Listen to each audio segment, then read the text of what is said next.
PD Poddar school के educational channel में आपका हार्दिक स्वागत है। आपको कल हमने कुछ एग्जांपल्स और क्वेश्चन सॉल्व किए थे और आपको सॉल्व करने के लिए मैंने आज के लिए कुछ क्वेश्चंस दिए थे और उसके आंसर शीट भी आपको सेंड की थी। वो सारे क्वेश्चन आपको हल करने हैं और अपनी कॉपी में काम करना है, ठीक है। और उसमें से यदि कोई क्वेश्चन आपको नहीं आता है तो आप मुझे अपने नंबर पे सेंड कर सकते हैं। आज हम इस प्रश्नावली को कंप्लीट करेंगे और उसमें कुछ सवाल थोड़े से अलग और हैं तो उसको मैं बता देता हूँ। हालांकि सवाल वैसे ही हैं, तो यहाँ मैंने 4 सवाल और लिख रखे हैं। कुल 22 क्वेश्चन है इसमें, तो ये 4 सवाल आज हम सॉल्व करेंगे और बचे हुए क्वेश्चन है वो आप खुद घर पे अभ्यास करेंगे उसका, ठीक है। तो सबसे पहले हम क्वेश्चन करेंगे क्वेश्चन नंबर 14, जो कि मैंने यहाँ पे लिखा हुआ है 4 sin 30 degree sine square 60 degree plus 3 cos 60 degree tan 45 degree बराबर 2 sec square 45 degree minus cosec square 90 degree, ठीक है। ये जो सवाल है इसमें LHS और RHS दोनों में ही त्रिकोणमितीय अनुपातों के मान दे रखे हैं, ठीक है। आपको इसको सिद्ध करना है कि LHS है वो RHS के बराबर है, ठीक है। और ये यहाँ क्या करना है, आपको सबसे पहले LHS लेंगे, त्रिकोणमितीय अनुपातों की सारणी से उसके मान रखेंगे और उसको हल करेंगे, ठीक है। उसके बाद में RHS लेंगे, त्रिकोणमितीय अनुपातों की सारणी से इसका भी मान रखेंगे और ये देखेंगे कि दोनों मान बराबर आ रहे हैं या नहीं आ रहे। अगर दोनों मान बराबर आते हैं तब ये सिद्ध हो जाएगा कि LHS और RHS बराबर हैं, ठीक है। तो सबसे पहले हम लेंगे इसमें इसका LHS 4 LHS लिखें पूरा 4 sin 30 degree sine square 60 degree plus 3 cos 60 degree tan 45 degree, ठीक है। अब त्रिकोणमितीय अनुपातों की सारणी से इसका मान रखो, तो ये हो जाएगा 4 sin 30 का मान रखा 1/2, साइन 60 का मान होता है √3/2, यहाँ स्क्वायर है तो हमने √3/2 का कर दिया स्क्वायर, प्लस 3 cos 60 का मान क्या होता है 1/2 और tan 45 का मान 1। आगे हल करो, 4 इंटू 1/2 इसका स्क्वायर करो, √3 का स्क्वायर करेंगे तो ये हो जाएगा 3 और 2 का स्क्वायर करेंगे तो ये हो जाएगा 4, प्लस इसको आगे हल करो। देखो 3 को 1 से गुणा करो, 3 एकम 3, 3 एकम 3, तो यहाँ हो जाएगा 3 बट्टा में है इसके 2, ठीक है। अब यहाँ देखो ये 4 से 4 कट गए, क्यों कट गए, क्योंकि ये तीनों पद गुणा में है, गुणा में है तो ये ऊपर है 4, ये 4 नीचे है तो हमने इसको काट दिया क्योंकि 4 में 4 का लग गया भाग, ठीक है। अब आगे देखो क्या पद बचा यहाँ पे, 3 को 1 से गुणा किया तो ये आ गया 3 बट्टा में 2, प्लस यहाँ भी हो गया 3/2। यहाँ देखो इन दोनों में लघुत्तम क्या आ रहा है 2 2, तो लघुत्तम कितना आ जाएगा 2 ही आ जाएगा। तो ऊपर क्या पद बचेंगे 3 + 3 बराबर 6/2 और 6 में 2 का भाग लगा, कितना आ गया 3 आ गया। इसको हमने दे दिया समीकरण नंबर 1। अब क्या करेंगे, अब लेंगे हम RHS, ठीक है। RHS का पद क्या है, देखो यहाँ पे RHS का पद है 2 sec square 45 degree minus cosec square 90 degree. अब इसमें मान रखो इसी प्रकार से, तो सेक यहाँ इसको हल करने के लिए आपको चाहिए एक तो सेक 45 का मान, एक चाहिए कोसेक 90 का मान। सेक 45 का मान क्या होता है √2 और कोसेक 90 का मान क्या होता है 1, तो ये मान यहाँ पे रख दो। देखो 2 तो पहले आ रहा है, इस 2 को मैंने पहले रख दिया। अब सेक 45 का मान रखा √2 और उसका कर दिया स्क्वायर, क्योंकि यहाँ पे क्या है स्क्वायर है, माइनस कोसेक 90 का मान 1 होता है, उसका हमने कर दिया स्क्वायर, ये हो गया 2, √2 का स्क्वायर 2 माइनस 1 का स्क्वायर 1, इसको आगे हल करो, 2 दूनी 4 माइनस 1 बराबर 3, ये आ गई समीकरण नंबर 2। क्या समीकरण नंबर 1 और समीकरण नंबर 2 के मान बराबर हैं? बिल्कुल। समीकरण नंबर 1 में भी मान 3 आ रहा है, समीकरण 2 में भी मान 3 आ रहा है। इसका मतलब इसलिए हम लिख सकते हैं कि समीकरण 1 व 2 से क्या LHS बराबर RHS, बस ये हल हो गया आपका। इस प्रकार से आपको इस सवाल को हल करना है, ठीक है। तो ये सवाल आपको समझ में आ गया होगा, एक बार और अभ्यास कर लेना। अब हम चलते हैं आगे प्रश्न संख्या 16 पे। यह है प्रश्न संख्या 14। बिल्कुल आसान है, बस त्रिकोणमितीय अनुपातों की सारणी से मान रखने हैं और कैलकुलेशन करनी है। कैलकुलेशन आपको आनी चाहिए, बिल्कुल आसान है। नेक्स्ट क्वेश्चन, प्रश्न संख्या 16। प्रश्न संख्या 16 में भी देखो क्या स्थिति है। प्रश्न लिख लेता हूं पहले मैं। Sine 60 degree plus sine 30 degree बटे sine 60 degree minus sine 30 degree बराबर tan 60 degree plus tan 45 degree बटे tan 60 degree minus tan 45 degree. ठीक है, यहां पर भी सेम ऊपर वाले सवाल की तरह ही है। दोनों में त्रिकोणमितीय अनुपातों के रूप में आपको मान दिए हुए हैं, जिनमें सारणी से आपको मान रखने हैं बारी बारी से।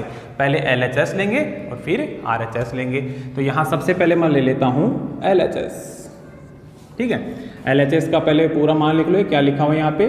Sign 60 degree plus sine 30 degree बटे sine 60 degree minus sine 30 degree. देखो मान रखो टेबल से। साइन 60 का मान क्या होता है? √3/2। साइन 60 का मान हो गया √3/2 और साइन 30 का मान क्या होता है? 1/2। यहाँ हो गया 1/2। उसके बाद में नीचे वही मान, साइन 60 का मान √3/2 और फिर माइनस का चिन्ह और फिर साइन 30 का मान 1/2। इसको आगे हल करो। यहाँ √3/2 प्लस 1/2 में लघुत्तम कितना आएगा? 2 आएगा। एलसीएम कितना होगा? 2 होगा। 2 होने के बाद में ऊपर क्या आ रहा है?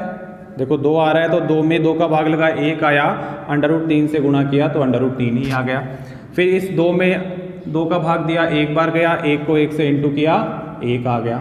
बिल्कुल इसी प्रकार से सेम नीचे करना है आपको। इसी प्रकार से इन दोनों का लघुत्तम कितना आएगा?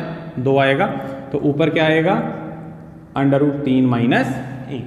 अब देखो यहाँ क्या पता आ रहा है? √3 प्लस 1/2 में भाग लग रहा है √3 माइनस 1/2 का। ठीक है, यहाँ भाग लग रहा है तो ये पद क्या होगा? पलट के ऊपर चला जाएगा और भाग का चिन्ह बदल जाएगा गुणा में। तो देखो यहाँ पे क्या होगा? √3 प्लस 1/2 गुणा 2/√3 माइनस 1। 2 से 2 कट गए क्योंकि ये ऊपर है ये नीचे है, बीच में गुणा का चिन्ह है। तो बराबर हमारे पास मान आ गया √3 प्लस 1/√3 माइनस 1। यह आ गई आपके पास समीकरण नंबर 1। ठीक, ये तो सॉल्व हो गया, इतना ही। अब क्या करेंगे? RHS ले लेंगे। RHS का पद क्या है वो लिखें। Tan 60 degree plus tan 45 degree बटा tan 60 degree minus tan 45 degree. ठीक है, अब ये हम हल करेंगे तो ध्यान दें यहाँ पे। इसको हल करने के लिए आपको 2 चीज़ों के मान पता होना चाहिए टेबल से। एक तो टेन 60 डिग्री का मान और एक टेन 45 का। नीचे भी यही है। तो टेन 60 डिग्री का मान क्या होता है? √3 और टेन 45 का मान क्या होता है? 1। तो वो मान आप टेबल से रखें। ये हो जाएगा √3 प्लस 1/√3 माइनस 1। क्या ये जो मान प्राप्त हुआ है ये इसके बराबर है? बिल्कुल, ये आ जाएगी समीकरण नंबर 2।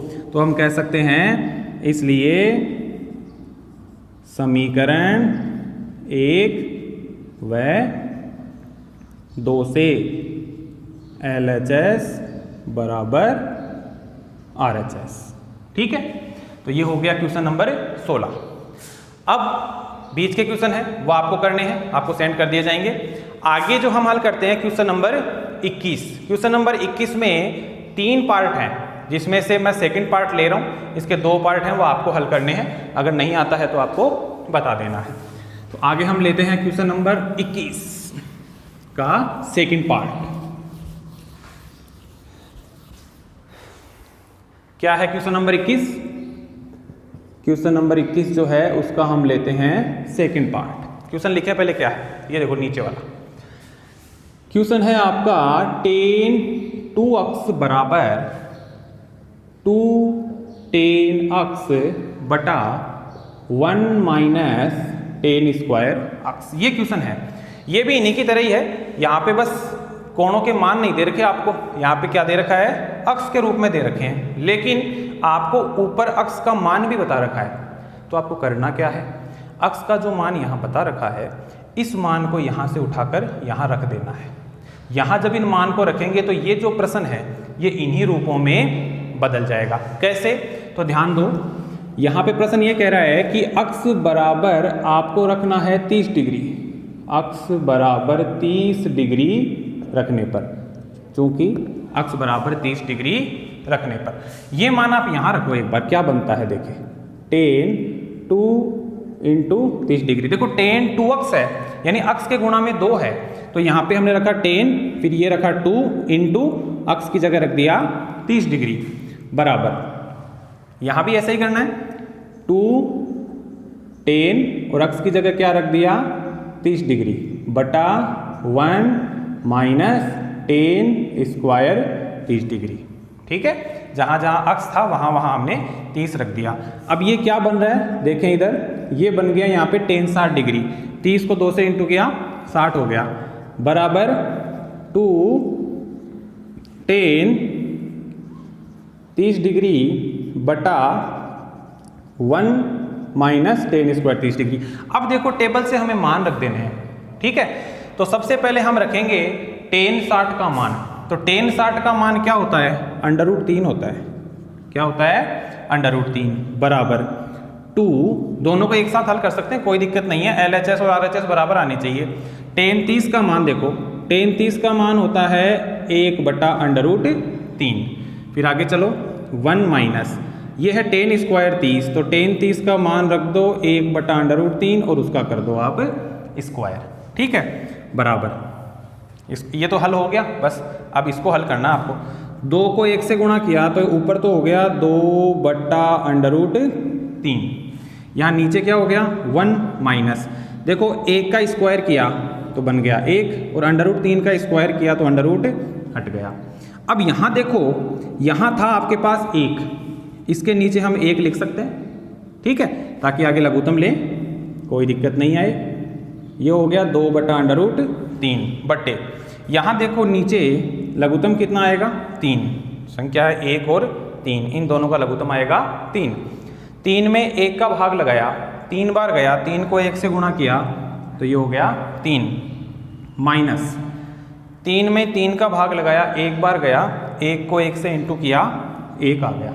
अब आगे देखो क्या बन रहा है, ये हो गया 2 बटा √3 बटे 3 में से 1 गया, 2 बटे 3, इसको आगे हल करो, देखो क्या बन रहा है 2 बटा √3 इंटू 2 बटा 3 है, पलट के ऊपर चला गया क्योंकि ये भाग था, यहाँ पे मैंने बदल दिया गुणा में, तो ये हो गया 3 बटा 2। देखो 2 से 2 हो गए कैंसिल। अब आपके पास यहाँ पे मान आता है 3 बटा √3। अब देखो आप, ये 3 जो है ये एक पूर्णांक मान है और ये √3 एक पूर्णांक मान नहीं है, ये एक अपरिमेय संख्या है। लेकिन हम ये जानते हैं कि जो 3 है उसको हम √3 का स्क्वायर भी लिख सकते हैं। भाई √3 का स्क्वायर करेंगे तो 3 बन जाएगा वापस। ये हमने क्यों किया, क्योंकि हर में कौन बैठा है, √3 है। अब यहाँ इस √3 से एक √3 कट जाएगा तो हमारे पास यहाँ बचेगा √3। देखो LHS में मान क्या आया, √3, और RHS को हमने सोल्व किया तो मान क्या आया, √3। इसका मतलब लास्ट में हम लिख देंगे, इसलिए LHS बराबर RHS। तो इस प्रकार से सवाल को सोल्व करना है। ठीक है, सवाल वैसा ही था, बस थोड़ा सा अलग था कि पहले अक्ष के रूप में आपको मान दे रखे हैं, लेकिन जब भी अक्ष के रूप में मान दिए हुए आएंगे आपको ऊपर कोण का मान दिया हुआ आएगा, जिसको आपको यहाँ रखना है, और यहाँ रखने पर यह सवाल पहले वाले सवालों की तरह ही चेंज हो जाएगा। ठीक है।